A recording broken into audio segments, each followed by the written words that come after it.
Steve, we've got a third panelist today. Malcolm would like to chime in. He's got Right. he's got a lot to say. He's got a lot to say on the state of film at Warner Brothers. Great insight right there. Happy Friday, everybody. Hope you're all doing well. How are you doing, Steve? Having a good week? Yes. All the moderating, because you went to the East Coast, fell on me. And last night was our, I think like my 8th event in 2 weeks or something crazy. And every single one went great. Last night we did the world premiere of Red Right Hand in Westwood. But it was a lot, working every day and then moderating every night. And we're not going to do our next 2 events are March 5th and 6th, right before our South by studio. So, and I'm going to announce the March 6th screening within the next hour on the website. Very cool, very exciting. And for the record, I offered to change my trip and you didn't take me up on it. But I'm always there. I'm always there to do it. I never heard you say I'll come back early. I never heard that out of you. I said it, and it's in writing somewhere. I'll always come back early to host a Q&A. I don't remember. Today's title topic is a biggie. It's a result of Warner Brothers Discovery's recent earnings call for Q4.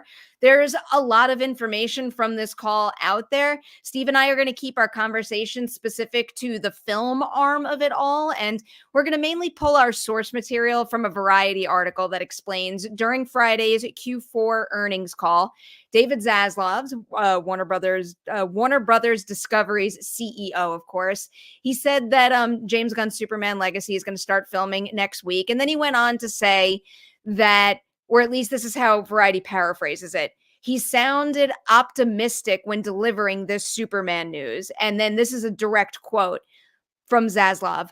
Bottom line, the studio has really been underperforming, including at the end of the year where we had some real struggle.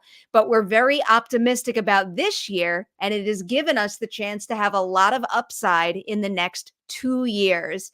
Steve, do you think this is true? Can Warner Brothers bounce back in 2024? Yes, Warner Brothers can bounce back in 2024 and 2025, but the thing to remember, there's a lot here that people need to remember. It takes time. DeLuca and Pam Abdi, I forget her last name, the new people that run Warner Brothers under David, they only came into the job in the last little bit, like year or two, whatever it is. And it takes years, like plural, for new leadership to come in to greenlight movies, to figure out what they want to do, and then get those movies in theaters. So the new leadership, and especially in the last 6 months, has been signing a bunch of stuff. You know, Tom Cruise just got signed to something at Warner Brothers. There's a whole bunch of stuff that they're working on, but it all takes time to get into theaters. That's number one. Number two, the bigger issue. The biggest issue is, what are movie theaters going to be like in 2024? And anyone who says they know the answer to this is lying, because you look at the box office of last year and you'll see a lot of films that people expected to make big money that didn't perform. There were 2 movies, I believe, that made it to $1 billion, and that was, Barbie, and I think Oppenheimer came really close. But Super Mario Brothers. And Super Mario Brothers. Okay, so there's 3 movies, and in previous years, you have like $7 to $12 billion movies. And like Wonka did 600 million, which is a huge number nowadays, and just shows Timothée Chalamet is a massive movie star, and Dune 2 is going to make all the money. But what is the new box office norm? A huge hit being 500 million, or is $1 billion still a possibility? So Warner Brothers can put great movies into the marketplace, but if people are not going to see these movies in the numbers that happened pre-COVID, then it's not going to matter. And there's only so much money that people can be making now on physical media, and the take-home dollars that normally came after a movie was in theaters. So the movie theater might have fundamentally changed, and no matter what product that the studios are releasing, it might not make the money that it needs to make. Mm-hmm. This is the year 2024 where we find out a lot of information about the state of the box office. And I'm optimistic because I believe that people want to see movies in movie theaters, but a lot of people like watching it on their phone. So what the hell do I know? I mean, it's undeniable. Viewer habits, distribution models have changed quite drastically in recent years, and now we're dealing with the repercussions of decisions that were made to adjust to that for better or worse. I think you bring up a lot of good points. I think one of the biggest things with me with Warner Brothers and its leadership in particular is, and yes, I understand this is a business, but I'm also a big believer that the way we treat artists, the way we treat human beings that contribute to making the product that basically give our business any value is of the utmost importance. And I have a hard time having faith in leadership that does not seem to value that as much as I would like them to. And I really do think that that's something that will eventually come around to bite them in the you know what. I do think that there's other studio options out there where if someone doesn't feel like their vision is supported and even safe, the idea of aligning with a studio that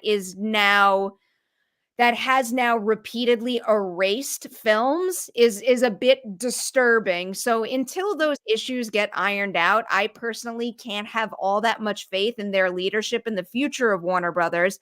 But if I just narrow it down to the 2024 film schedule for them, I mean, they seem to have what they need to have a pretty damn good year at the box office, or at least box office based on whatever previous trends still stand, Sure. and very few do. They've got Dune, of course, coming up very soon, the new Godzilla and Kong movie, Challengers, Furiosa. They also have Twisters, Beetlejuice, and the new Joker movie. Like, that's a Again, pretty solid list of films there. yeah, all those films I want to see. But I got to go backwards. Like, listen, I'm obviously just as mad at you at Warner Brothers for making movies disappear, and I truly believe if a film is being erased for a tax break, that this movie should become the content should become public domain. Like, if the taxpayer is eating said product, then we own it. You know, it shouldn't just go into nothingness, and that should be the trade off. But look, Disney Plus erased like Willow and other things, and HBO Max has removed things that I wanted to watch. So I don't personally like. I think that in the last few months, even after all this erasure at Warner Brothers, people are still signing on to make movies there. There's only so many studios that are making movies that go into theaters. This is not going to hurt them long term, but I will say it might change contracts in terms of if I was a big star or someone involved in a movie and making a film at Warner Brothers, I would say if this film gets, turned into a tax break, X needs to happen. You know Mhm. what I mean? Like protecting yourself now that you understand the parameters. But look, actors are actors, directors are directors, and there's only so much work out there. So I hear what you're saying, but like look, but getting back to the subject at hand, yes, Warner Brothers is set up for a great 2024. It's just a question of are people going to the movies? Yeah. Just in case anyone was confused about me putting Twisters on the list, this is accurate. So that is something worth keeping in mind there. And also just, to go back to the idea of erasing products. I think the difference between, let's say, Willow and Batgirl is that at least people got to see Willow. I mean, Batgirl's just never gonna be seen, Yeah, which is I'm is gonna. wild to me. But I think erasing art is like horrific no matter when it happens, and I don't think that should be allowed to happen. Listen, But I'm in full agreement. Saying that I spoke to multiple people that have seen Batgirl, and every single person said it was unreleasable. Like this wasn't like a Coyote versus Acme situation where people were like, because I've spoken to people that saw that too, and the crazy praise on Twitter for Coyote versus Acme is not what I heard from people that saw it that are not on Twitter just screaming how awesome it is. mm, Like I heard it was good, but it wasn't anything like, and again, I haven't seen it. I don't know. I heard it was good, but not like, oh my God, this is the second coming movie. yeah. No one said it was a bad movie there, but everyone said Batgirl was not releasable.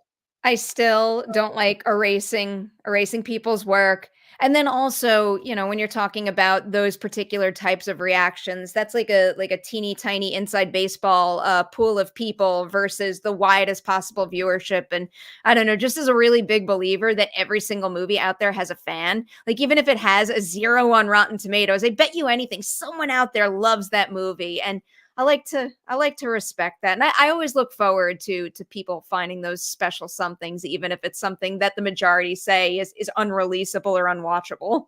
Again, if a film gets killed for a tax break, it should become public domain. Mm. Like, that's it. That is the trade-off as a studio. You want the tax break, the movie gets to come out and people own it. You get to watch it on YouTube for free. That's a I'll, fair trade. And I'll that will take that. stop people from just like destroying art without you see what I mean? I'll take that. I mean, I'm probably not thinking about other wrinkles that could come with something like that, but I don't know. I just want these movies to see the light of day. We have a I super agree. chat from Mike K. Despite my frustrations with David Zaslav's leadership, I still want WB to succeed, mostly for the sake of the filmmakers and the projects they have currently lined up. A very fair point right there, Mike. I Yeah. think both of us are in agreement with that statement. Yeah, I listen fully. I want movies to do awesome. I want every movie to be awesome, and I want them to make huge money because the more money movies make, the more they're going to release, and the Yes. more movies I get to watch, and the more movies we get to discuss. So that's the reason why this box office this year is so concerning to me, and why I want all these movies to overperform. Yes, I like that. I want them to overperform so that we have more great stuff to cover.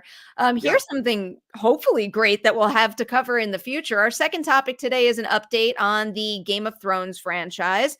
I'm going to read a little from TV Line's report on this one. Game of Thrones' second spinoff is targeting a 2025 debut. During their Q4 earnings call, Zaslav announced that A Knight of the Seven Kingdoms, The Hedge Knight, will premiere in late 2025.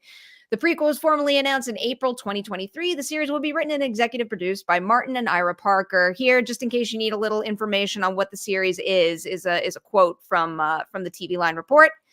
A century before the events of Game of Thrones, two unlikely heroes wandered Westeros.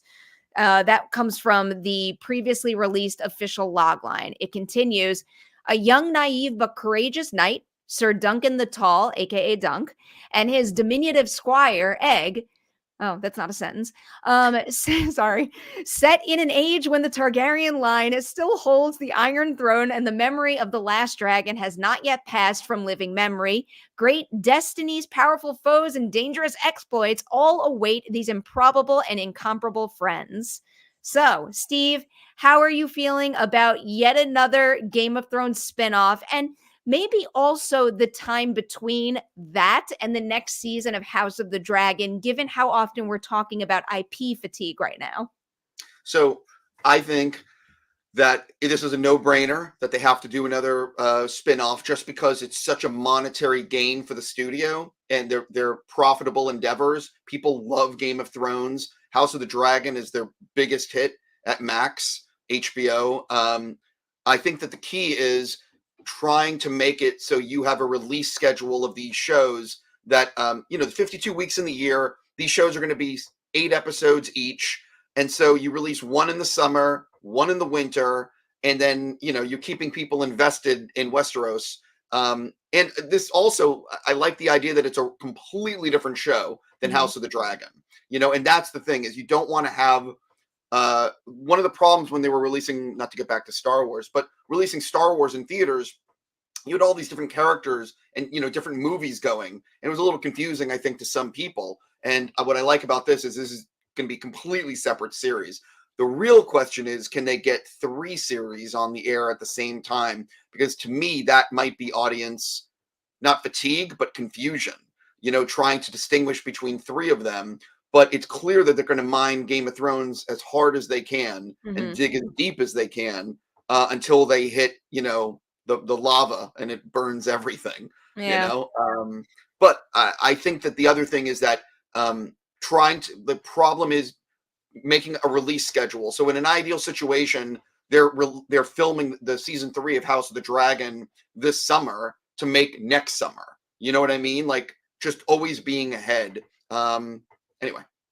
Yeah, I'm kind of in line with you. I just hope they continue to find rather the right spacing for these series, because it is something I worry about often. And given the conversation we were having earlier, I do think one of the adjustments we're going to see a lot of studios make is producing less content, which would make it more manageable for us to watch as much as possible. I also think they're going to lower a lot of budgets, so we'll see if that actually happens. But I do always fear within a particular franchise, too much might create that fatigue and might cause disinterest, because I mean, maybe it's just me because I have a completist mindset, but I am often deterred.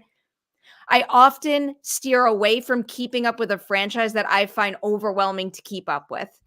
And one of the things that I love most about House of the Dragon is that, yes, I do think it becomes a stronger series when you have the foundation that Game of Thrones set, or at least if you're not a book reader. If you went to Game of Thrones cold and then watch House of the Dragon, I think, House of the Dragon does get stronger because you have the foundation of knowledge that Game of Thrones provided. But I also think House of the Dragon functions as a really successful on ramp for people who hadn't watched Game of Thrones. I think that's the key with the success of any growing franchise, but also, I would like to be a longtime fan who feels it's manageable to keep up with her favorite things. Listen, I hear what you're saying, but I don't think House of the Dragon is designed to last 7 or 8 seasons. I mean, I Probably think that not. they've talked about, I could be wrong, but I think they've talked about it being like a 4 or 5 season show. And so, look, 8 episodes every year of a series is very easy to do. And again, Game of Thrones, like House of the Dragon, got huge numbers, so popular. You have to do more with Game of Thrones. Like you just have to. And it sells merchandise. And it's like their most popular thing. So it makes sense. It's just a question of how many things can you put on the air, Mhm. and if I was Warner Brothers, I would be thinking about, what is the 2 3 hour movie from Game of Thrones that we can put in a movie theater, that because that's ultimately, there's a ton of money there. So it's like, okay, what's the 2.5 hour movie? What's the 3 hour movie that's Game of Thrones esque? Because that's coming at some point. I would also just watch an episode of House of the Dragon in the movie theaters. Those are so damn cinematic. Why not? Why not? Listen, Perri, I've had this conversation with so many effing people. There are so like we just did Constellation, the new Apple TV Yeah. series. The first episode of Constellation looks like a movie. They recreated the ISS space station in the largest soundstage in Germany, where they filmed Metropolis, and they built the ISS space station. So when you're watching Numi on the station out in space, you're watching a movie. The production value, when you're spending that much money, these shows should be watched in a movie theater, but they don't do it. Like, Silo on Apple TV. That I would watch that in a movie theater. There's a lot of these I would watch in a movie theater. I'm just looking at it. What was the series? The Chosen. The Chosen season Yeah. 4. Right now it's episodes 4 through 6 that are at the top of the not the top, but number 5 on the weekend box office chart. So I And don't by the know. way, Maybe TV in the Perri, theaters could be something. those don't look like movies. That's just a TV show that I people are haven't going to seen it.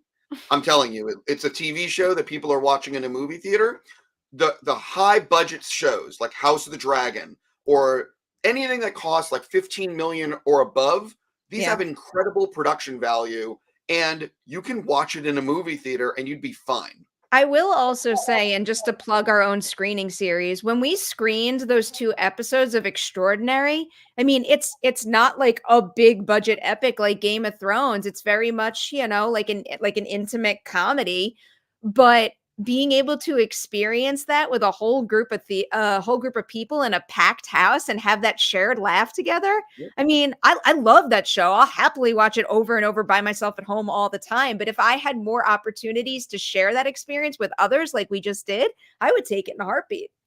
Listen, some of the best screenings we've done have been TV. We did Andor on the Disney lot, the first 3 episodes. We did the Andy Serkis arc on the in a movie theater on the Disney lot with Andy Serkis. We've done a lot of Yeah.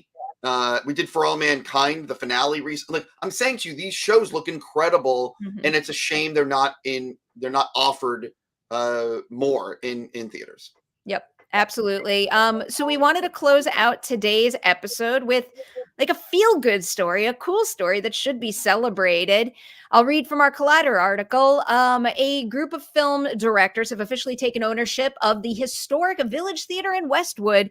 This 93-year-old cinema palace, celebrated for its towering structure, neon sign, and one of Los Angeles' largest screen, is now under the stewardship of these individuals. Their main goal is to maintain the legendary architectural treasure and transform it into a cultural landmark that honors the cherished tradition of movie watching. The cinema will present a diverse lineup of first-run movies and selected films chosen by its new directors and owners. It will offer a range of projection options, including 35 millimeter, 70 millimeter, and digital formats. It felt important to name drop these individuals because I think this is something special that we should celebrate. So here it goes. Oh my Jason God. Reitman, J.J. Abrams, Judd Apatow, Damien Chazelle, Chris Columbus, Ryan Coogler, Bradley Cooper, Alfonso Cuarón, Jonathan Dayton, Guillermo del Toro, Valerie Faris, Hannah Fidel, Alejandro Gonzalez Inarritu, James Gunn, Sean Heder, Ryan Johnson, Gil Keenan, Karin Kusama, Justin Lin, Phil Lord, David Lowery, Christopher McQuarrie, Chris Miller, Christopher Nolan, Alexander Payne, Todd Phillips, Gina Prince Bythewood, Jay Roach, Seth Rogen, Emma Seligman, Brad Silberling, Steven Spielberg, Emma Thomas, Denis Villeneuve, Lulu Wang, and Chloe Zhao. Thank you. Thank you. I am so excited to be able to experience what I'm sure is going to be a cinematic mecca. Yeah. First of all, the Village Theater in Westwood, if you're not familiar, is where they've done countless premieres. I mean, just countless. It is one of my favorite theaters on the planet. It holds 1,200 people. It is a movie palace. And in Westwood, there used to be a lot of these movie palaces. Zodiac used to, if you watch Zodiac and tons of other movies, there was a great movie palace down the road from the Village, which has since closed. A bunch of them have closed.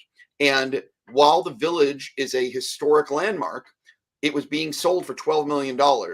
And, you know, movie theaters might be a dying art form. And it is so important that this theater, it's like on the same level as the Chinese, that it got saved. And what I love about these filmmakers all saving it is that it means that when a movie premiere is happening in the future with these filmmakers, chances are it's going to be in Westwood. And I prefer Westwood movie premieres to Hollywood by a mile, unless you're at the Chinese theater, which is an IMAX theater and it's spectacular. But the Village just has this great atmosphere. And what I also love about this is I was in Westwood last night. That's where we did our movie premiere literally last night. And there are there's like an area right by the entrance that's not being used. And what they're going to do is they're going to put in, props and cool stuff to make it so people, like when they go there to see a movie, they're going to see other cool stuff. But ultimately, also, you can imagine there's going to be more screenings there with these filmmakers doing Q&As.